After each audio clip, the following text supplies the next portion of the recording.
하나님 말씀 스가랴 14장 9절에서 15절까지 한 절씩 교독하겠습니다.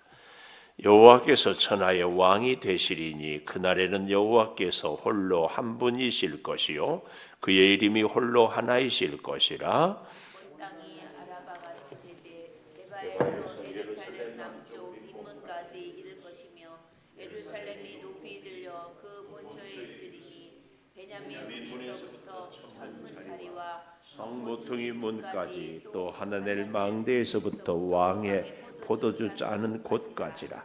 사람이 그 가운데에 살며 다시는 저주가 있지 아니하리니 예루살렘이 평안히 서리로다. 예루살렘을 친 모든 백성에게 여호와께서 내리실 재앙은 이러하니 곧 섰을 때에 그들의 살이 썩으며 그들의 눈동자가 눈구멍 속에서 썩으며 그들의 혀가 입 속에서 썩을 것이요 그날에 여호와께서 그들을 크게 요란하게 하시리니 피차 손으로 붙잡으며 피차 손을 들어 칠 것이며 유다도 예루살렘에서 싸우리니 이때의 사방에 있는 이방 나라들의 부와 곧 금은과 의복이 심히 많이 모여질 것이요 같이 봅니다. 또 말과 노새와 낙타와 나귀와 그 진에 있는 모든 가축에게 미칠 재앙도 그 재앙과 같으리라. 아멘. 오늘 이 말씀의 제목을 하나님의 통치, 하나님이 다스리심 이렇게 정해봅니다. 어제 뉴스를 보니까 뉴스 특보해가지고 우리 대한민국하고 미국하고 관세 협정을 맺었다고 이렇게 나오더라고요. 전 세계적으로 지금 다 굉장한 이슈가 돼요. 미국하고 무역을 하지 않는 나라가 거의 없다시피 하는데 세금을 이제 더 많이 내라 그 얘기예요. 한마디로 얘기하면 미국에서 돈을 많이 벌어가니까. 근데 이것을 워낙 과다하게 참 지혜롭게 잘 이렇게 된 줄 믿습니다. 그런데 계속해서 뉴스를 조금 더 이렇게 보니까 그런가 하면 한편에서는 오늘 전 대통령 윤석열 전 대통령을 재판을 한대요. 또 경주에 또 한편의 사람들은 미국의 성조기라고 그래요. 미국의 국기를 성조기, 또 태극기 성조기를 들면서 윤석열 대통령을 석방해라. 트럼프 대통령은 윤석열 대통령을 만나고 또 정광훈 목사를 만나고 가라고 막 이렇게도 하고 나라가 정신이 없어요. 뉴스를 보고 있으면. 또 우리나라 지금 막 주가가 막 우상향이라는 이런 표현을 써요. 계속 올라가. 이재명 대통령이 취임하면서 우리나라 주가를 5,000포인트까지 올리겠다 그랬어요. 대충 한 3,000포인트인데 근데 이 주가가 많이 올라간다고 우리 경제가 좋은 것이 아니에요. 물론 경제가 좋아서 올라가는 경우도 있지만 그렇지 않은 경우 우리나라 같은 경우는 지금 사업하는 우리 성도들도 있지만 사업하기가 정말 어려워요.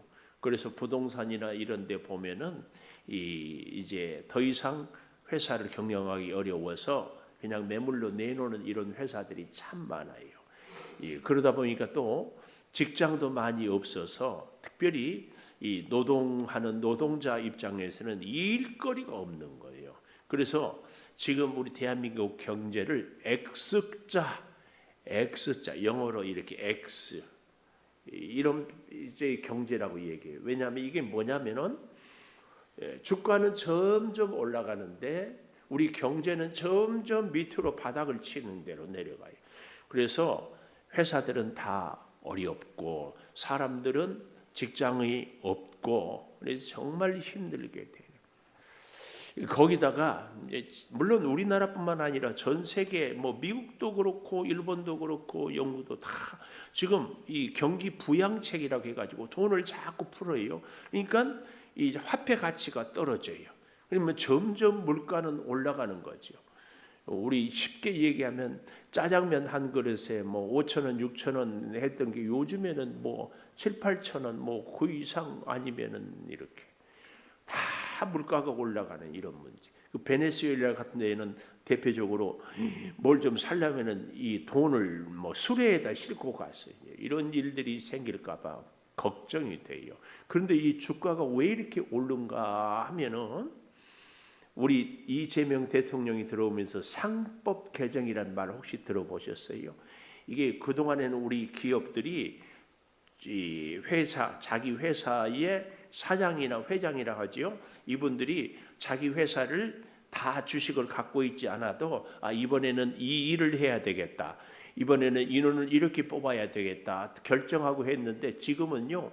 소액 주주들을 보호한다 해가지고 이제는 회사의 회장이나 사장이 마음대로 결정을 못하게 법으로 막는 것이 상법 개정이에요. 그러니까 사실은 좋은 일도 좋은 면도 많지만 이제 지금 예를 들면 그런 부분도 있어요. 이러다 보니까 우리나라의 가장 대표적인 회사가 삼성전자 아니에요? 그 삼성전자에 외국인들이 갖고 있는 지분이 50%그 이상 돼요. 이분들이 자기들의 이익만 취하지 우리나라나 삼성전자를 위한 그런 발언을 하지 않아요. 이게 자꾸 자기들. 그러다 보니까 삼성의 이재용 회장이라든지 사람들은 어때요? 외국 사람들이 자기 주식을 많이 사기 전에 우리 삼성에서 돈을 벌어서 많이 사야 우리 삼성이 할 일을 하고 또 뭔가를 얻을 수 있고 이렇게 하게 돼요.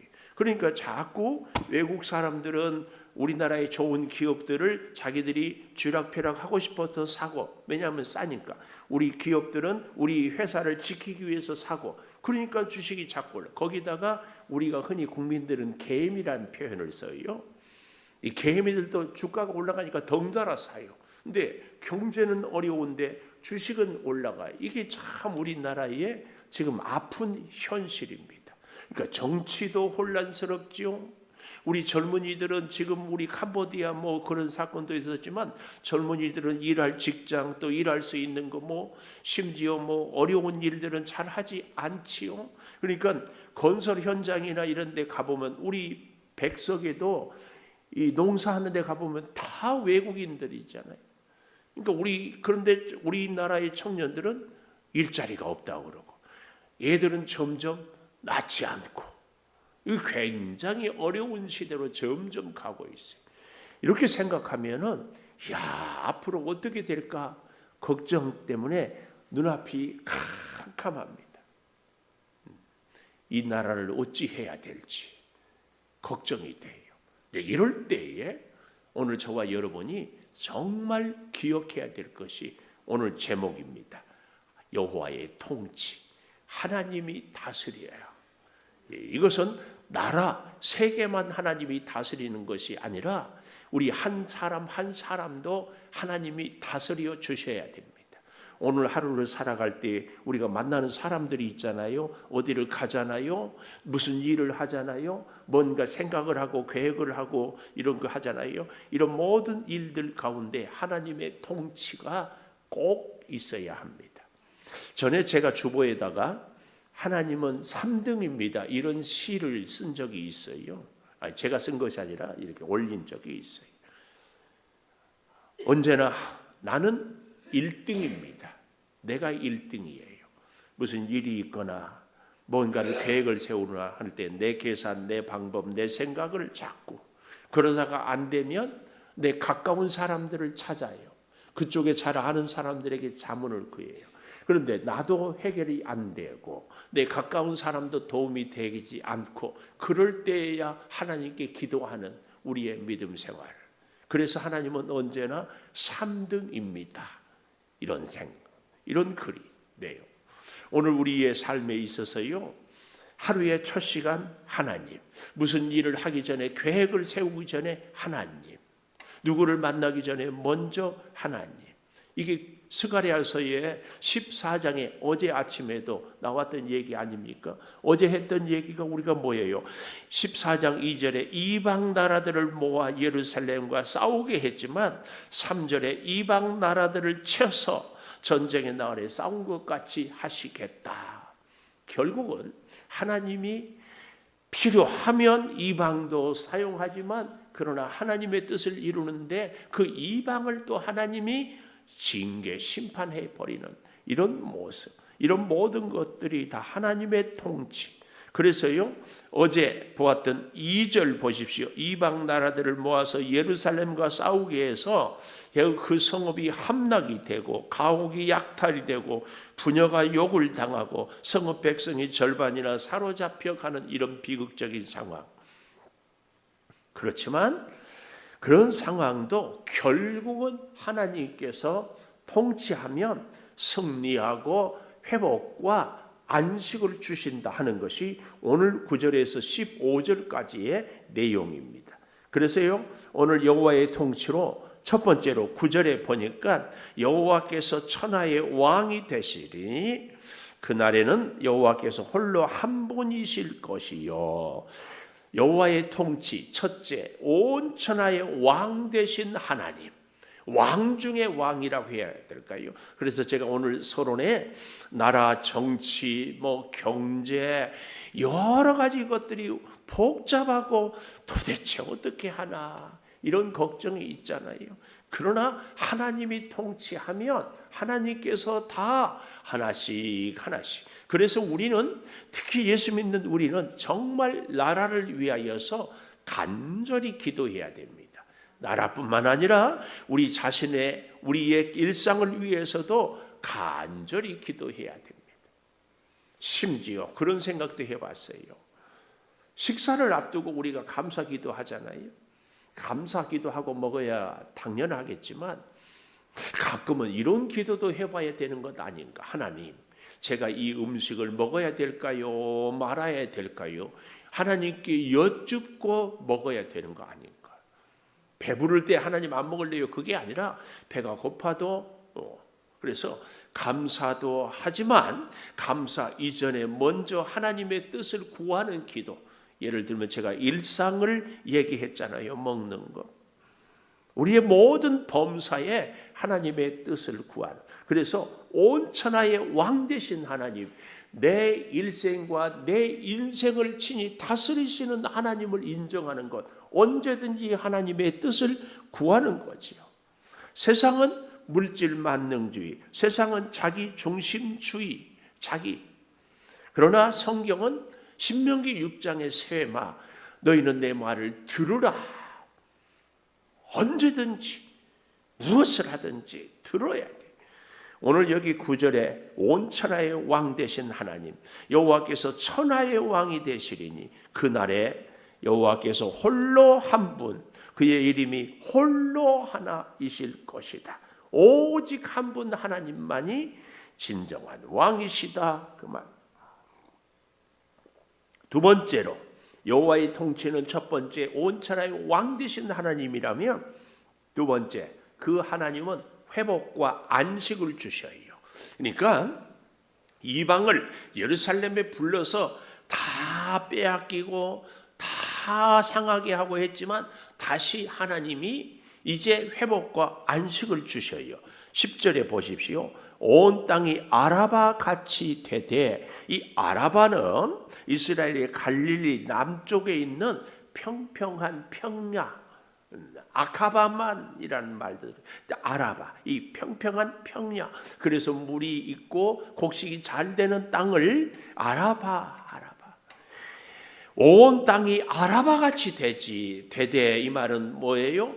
여러 나라의 예루살렘 백성들이 다 참 복을 받게 된 것을 얘기하는데, 게바, 베드로의 별명이 게바이기도 하는데 지리형적으로는 예루살렘, 이스라엘의 북쪽 끝을 게바에서 예루살렘 남쪽 끝 림몬까지 이르고 예루살렘이 높이 들려 본처에 있으리니, 베냐민 문은 예루살렘의 동쪽 끝에서 천문 자리의 성 모퉁이를 서쪽 끝으로.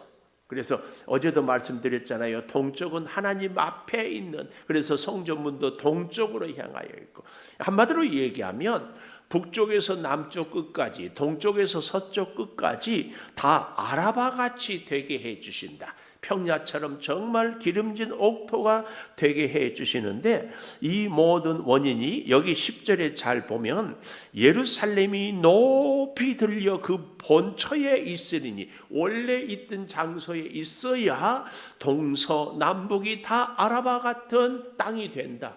예루살렘은 뭘 의미합니까? 예루살렘 성전, 곧 하나님을 왕의 왕으로 모실 때에 동서남북이 아라바 땅같이 참 기름지고 평안한, 오늘 우리의 인생에 이 말씀을 그대로 적용해 보면 하나님이 언제나 나의 1등, 1순위, 항상 하나님 어디를 가든지 하나님 여기를 가야 합니까? 하나님도 같이 가시죠. 무엇을 하든지 하나님 함께 해 주십시오. 그래서 제가 어제도 얘기하고 그제도 얘기하고 했잖아요. 우리가 하나님의 일을 할 때 하나님의 사람은 오른손 왼손이 아니라 겸손으로 한다. 항상 하나님을 높이는 것이 여기 오늘 본문의 예루살렘 성전, 하나님을 높이는 이 모습입니다. 그래서요, 또 하나넬 망대에서부터 왕의 포도주 짜는 곳까지도 다 같은 이야기입니다. 11절에 보면 사람이 그 가운데에 살며 다시는 저주가 있지 아니하리니 예루살렘이 평안히 서리로다. 이 저주란 말은 히브리어로 헤렘, 싸움도 헤렘이란, 그러니까 히브리어는 같은 단어를 갖고요, 아주 뭐랄까 공간이 많다고 이렇게도 번역하고 저렇게도 번역할 수 있는 단어가 히브리어예요. 거기에 비해서 헬라어는 아주, 예를 들면 사랑에 대해서도 아가페 사랑, 하나님이 우리를 향한 사랑, 에로스 사랑, 남녀 간의 사랑, 필레오 사랑, 친구 간의 사랑, 스톨케의 사랑, 부모 자녀 간의 사랑, 이렇게 다 구분을. 그래서 예수님이 오실 때 로마가 세계를 다스려요. 모든 길이 로마로 통하고. 그러나 그때의 문화나 언어는 헬라 문화. 그래서요, 그때 필요한 것을 아주 구체적으로 써서 잘 지금까지도 예수님이 하셨던 말씀이 정확하게 우리에게 전달되도록 해요. 그런 말씀. 그래서 여기 이 저주, 이 말은 헤렘, 뭐라고 그랬어요? 진멸, 씨를 말린다. 이런 심판 저주가 다시는 이 예루살렘에 있지 않기 때문에 11절 마지막, 예루살렘이 평안히 서리로다. 하나님의 통치가, 하나님이 첫 번째 왕 중에 왕이 되신 하나님이 이렇게 예루살렘에 어떻게 회복과 안식을 주신다. 언제? 예루살렘을 가장 높이 올릴 때에, 여기 10절 아까 셋째 줄에 예루살렘이 높이 들릴 때에, 우리 인생도 언제든지 하나님을 높일 때에 우리 인생이 시작부터 끝까지 동서남북 전체가 평안한 회복과 안식을, 우리 대한민국도 이런 은혜가 있어야 됩니다. 이 일을 위해서 예수 믿는 우리가 하나님께 간절히 기도해야 됩니다. 여러분, 오늘은 중국의 시진핑 주석이 우리나라에 온다잖아요. 또 이 아페크가 뭔가 했더니만은 아시아와 태평양의 경제 공동체, 이런 얘기들을 그래서 호주도 오고 캐나다도 오고 태국도 오고 베트남도 오고 잘 오더라고요. 이런 모든 나라들의 수장들이 우리 대한민국에 와서 이런 의논을 하는다. 저는 참 의미 부여를 하고 싶어요. 이럴 때에 하나님의 통치가, 대통령 이재명 대통령이 하나님의 역사를 알겠어요? 저는 모르지 않을까 싶어요. 그러나 우리는 하나님의 통치를 임하게 해달라고 보고 기도할 수 있어야 됩니다. 이런 은혜는 세 번째로 12절 이하에 하나님의 심판을 얘기합니다. 심판. 자, 12절에서 15절까지 보십시오.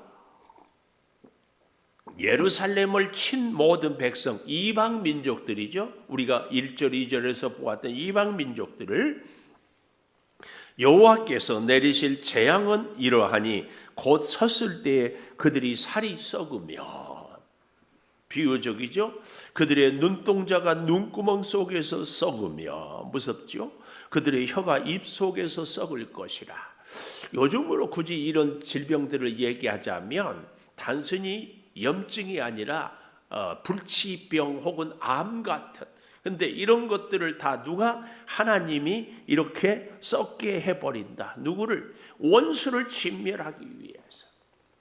이런 때에 우리의 질병도 또 하나님의 이런 심판은 아닌가, 이렇게 오버하지 마세요. 오버하지 마세요. 제가 가끔 그런 얘기 하잖아요. 몸이 아프면은 꼭 하나님의 벌인가? 그러면은 건강한 사람들은 하나님의 복 받는가? 건강한 사람들이 오히려 죄를 더 많이 지을 때가 참 많아요. 근데 우리는 이 기복주의에 물들어 가지고 부자면 하나님이 사랑하고 복 받았다고 하는데 절대로 그렇지 않아요. 오늘 이 말씀에 딱 국한을 잘 시켜야 돼. 하나님을 따르지 않는 사람들이 하나님의 심판이 이런 모습으로.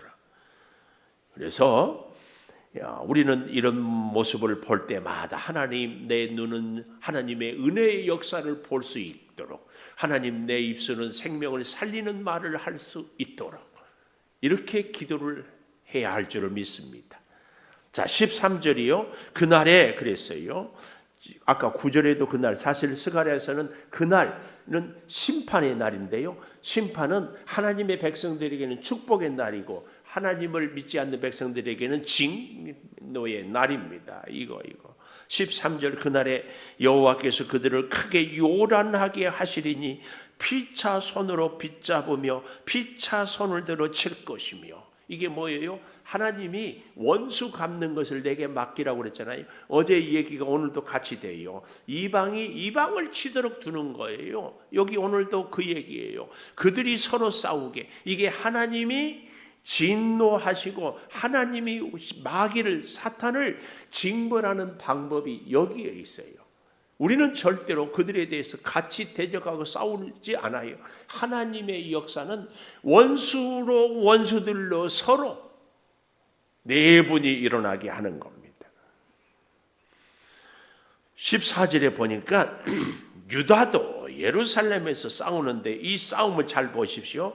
이때의 사방에 있는 이방 나라들의 보화, 곧 금, 은과 의복이 심히 많이 모여질 것이요. 하나님을 믿고 의지하는 사람들은 싸움을 통해서 오히려 복을 받아요. 여러분, 이걸 잘 기억해야 됩니다. 역사적으로 보면 저 일본이 저렇게 부강하게 된 것이 우리 6.25 전쟁 때문이라는 얘기가 있어요. 우리나라도 이렇게 경제 부흥을 일으키고 살게 된 게요, 독일의 광부 간호사로 가서 달러를 벌어온 우리의 부모 세대가 얼마나 고생을 했는지 몰라요. 또 사우디, 그 열사의 나라라고 다 못했는데 우리 한국 사람들이 가서 낮에는 뜨거워서 일을 못하니까 밤에 일을 했다잖아요. 그래서 자본을. 또 저기 지금은 베트남이라고 그러지만 월남, 파병, 우리 김상옥 장로님이 파병 용사래요. 그런 여러 가지 일들. 그래서 하나님은 그렇게 해서라도 하나님을 믿는, 의지하는 사람들. 그러니까 우리 인생에 적용해 보면 이런저런 사연 많은 아픔과 시련과 고난이 결국은 하나님을 믿고 의지하면 이런 모든 것이 합력하여 선을 이루게 되는 겁니다. 그럴 때에 여기 14절에 다시 이방 나라들의 보화, 금은과 의복이 예루살렘에 모아지게 되는 거. 15절에 말과 노새, 낙타, 나귀, 진에 있는 모든 가축에게 미칠 재앙도 그 재앙과 같게 돼요. 이방 나라들에. 그래서 결국은 여러분, 우리의 인생을, 우리의 나라를, 우리의 일생을 통치하는 분은 하나님이다. 우리가 깨달을 수 있는 믿음과 하나님께 의지하는 하루하루 되는 것이 하나님의 복을 받는 비결인 줄 믿습니다. 기도하겠습니다. 하나님, 주의 말씀을 통하여 인생의 교훈을, 지혜를 얻게 하여 주시니 감사합니다. 하나님, 우리의 인생을 통치하여 주시옵소서. 이 민족을 통치하여 주시옵소서. 아니, 온 세계를, 우주를 통치하여 주시옵소서. 아버지 하나님, 온 천하에 오직 한 분 하나님이심을, 하나님이 역사하심을 듣고 순종하며, 그래서 하나님의 은혜로 회복하며 안식하며 하나님의 무서운 진노와 심판을 하나님을 주여 거역하는 자들에게 내림으로 우리가 더욱 하나님을 의지하게 하여 주시옵소서. 지금은 우리 주 예수 그리스도의 은혜와 아버지 하나님의 무한하신 사랑과 성령의 감동하심이 영원토록 함께 하시옵기를 간절히 축원하옵나이다. 아멘. 기도하십시다. 하나님, 주여 이제 구합니다. 주여 11월 9일 주여 찬양과 간증 집회에 주여 사랑하는 목사님을 주여 붙잡아 주시고 우리의 이웃들 가족들을